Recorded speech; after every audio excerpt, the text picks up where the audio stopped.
चीज होती है. अपॉर्च्युनिटी यानी क्या? मौका. मराठीत क्या म्हणतो आपण त्याला? संधी.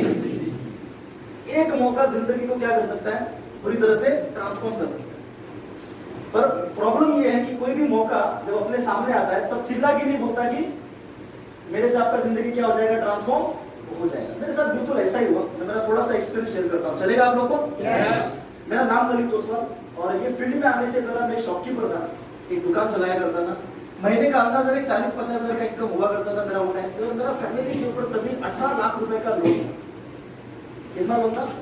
18 लाख रुपए का लोन था, जिसका मुझे 1% के हिसाब से हर महीना 18,000 रुपए क्या चुकाना है? इंटरेस्ट चुकाना है. अभी आप समझ सकते हो कि एक शॉपकीपर है, 40 से 50 हजार आ तो रहा है, लेकिन शॉप का मेंटेनेंस वगैरह सब निकाल के, जो लोग काम कर रहे हैं उनका सैलरी निकाल के, घर का खर्चा निकाल के 18,000 अगर मुझे इंटरेस्ट देना पड़ रहा है तो मेरे हाथ में कोई भी सेविंग बचता नहीं थी.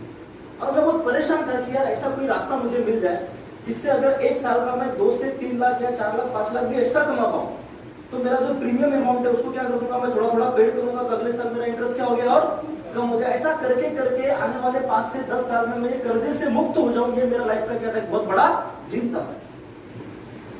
मेरी जिंदगी का ड्रीम था. 8 से 10 साल उस कर्जे से मैं परेशान था.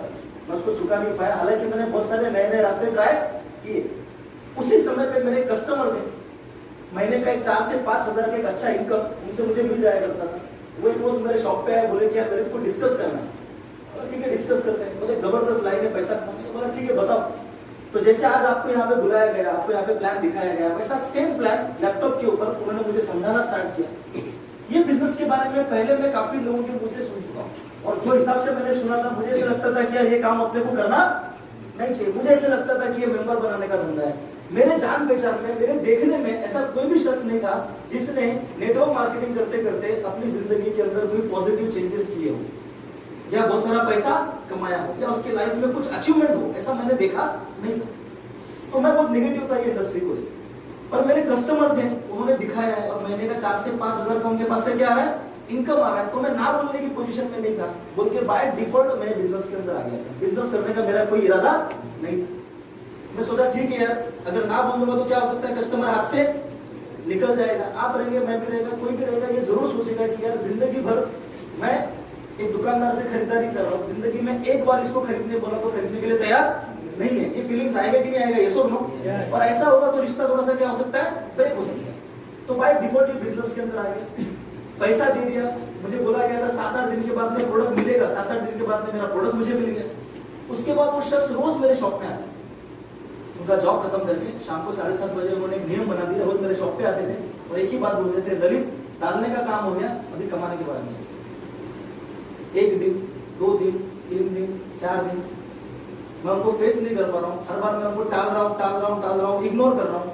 एक समय के बाद में शाम को मेरी दुकान पे मुझे बैठना मतलब दहशत का माहौल हो गया था. कैसा माहौल हो गया था?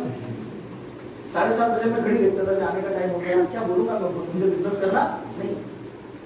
बाद में मैंने आइडिया लगाया, चलो ठीक है. शॉप के अंदर मिरर रहता है, मेरा शोकेस रहता है, मालूम है ना? शोकेस के अंदर से मुझे मालूम पड़ जाता है पीछे से कौन आ रहा है.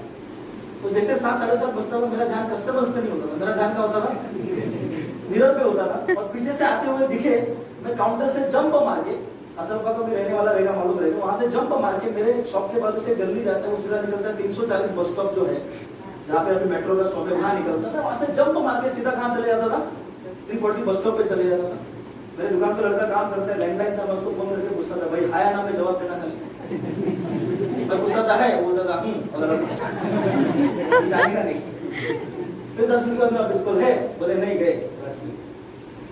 ऐसा 1 दिन में गया, 2 दिन गया, 3 दिन गया. चौथे दिन वो असलफा के बस स्टॉप पे चाय पीते पीते मेरे मन में ऐसा फीलिंग आ रहा था कि यार वो दुकान मेरा ही है.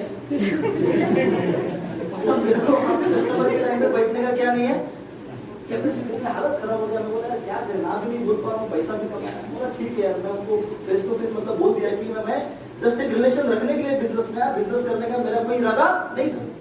उन्होंने बोला कि चलो एक ट्रेनिंग अटेंड करो, उसके बाद में आपको लगता है नहीं करना है तो आप ये बिजनेस को मत करना. तो बोला ठीक है, ट्रेनिंग अटेंड करने चले जाता हूँ. उसके बाद में मैं बोलने का एक राइट्स हो जाएगा कि आपने बोला था, उसके बाद आप फोर्स नहीं करेंगे तो मुझे भी फोर्स मत करो. बोल के उनके साथ में फर्स्ट ट्रेनिंग अटेंड करने गया मैं रुइया और मलाड में. राइट, एक नेटवर्क मार्केटिंग सब्जेक्ट को लेकर वो ट्रेनिंग था. वो ट्रेनिंग में गया था मैं आधे मन के साथ में. बैठने का कोई मेरा इरादा नहीं था.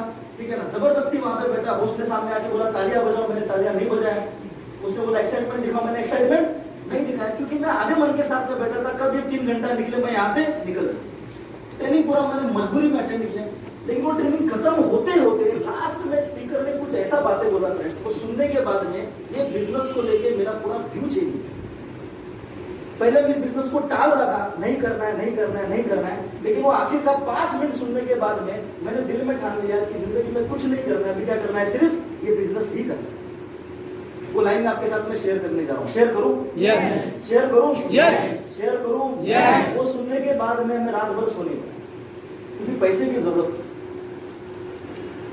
पैसे की बहुत जरूरत थी, हालात खराब थे और मैं रात भर सो नहीं पाया। वो लाइन सुनने के बाद में मुझे ऐसा लगा कि शायद से मैंने मेरा लाइफ के अंदर पैसे कमाने के लिए जो ट्रैक पकड़ा है वो गलत है, मुझे इस तरह से काम करना चाहिए और ये चीज अपने को इतना देर से समझना है। मुझे लगता है मेरे जैसे काफी लोग यहाँ पे होंगे, मैं राइटर हूँ, हाँ, मेरे साथ में लोन का प्रॉब्लम है, कुछ लोग यहाँ पे होंगे जिनके साथ में लोन का इश्यू होगा, कुछ लोग ऐसे होंगे जिनको ब्रेक इवन जो घर का है उससे कम पैसा आ रहा है तो कुछ एक्स्ट्रा इनकम की जरूरत है, कुछ लोग ऐसे होंगे जिनको बच्चों को अच्छा एजुकेशन देना है, वो उनका ड्रीम होगा, कुछ लोग ऐसे होंगे जिनका खुद का घर नहीं, उनको क्या चाहिए, खुद का एक घर चाहिए, कुछ लोग ऐसे होंगे जिनका छोटा घर है, उनको क्या चाहिए, बड़ा चाहिए, चौल में है तो फ्लैट चाहिए, 1 BHK तो 2 BHK चाहिए कि नहीं चाहिए, ये सुनो आगे ना, यानी पैसा तो हर इंसान की जरूरत है, मानते हैं तो यस बोलिए, मानते हैं? मेरे को भी पैसे की बहुत जरूरत थी उन्हें।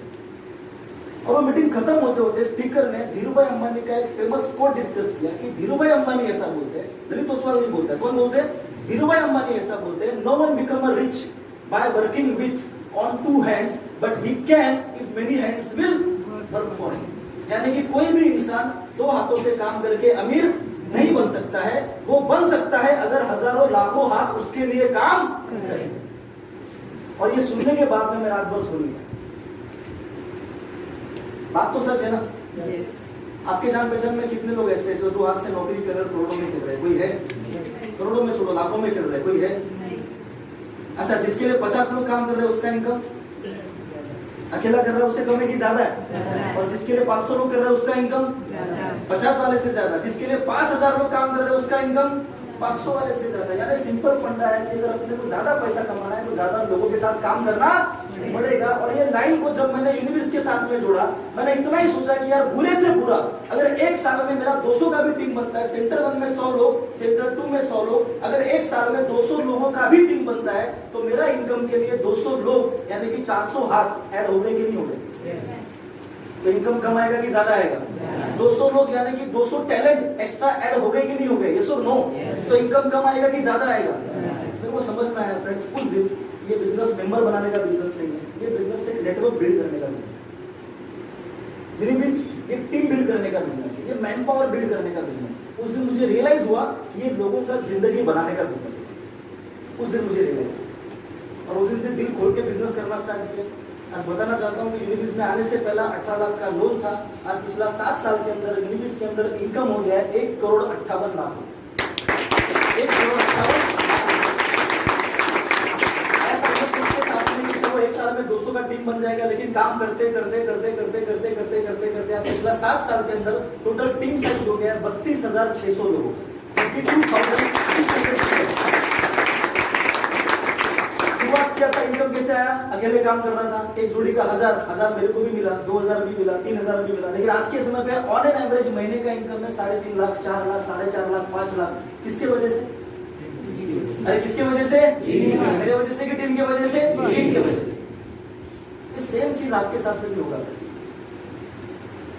एक डिसीजन लेने की जरूरत है।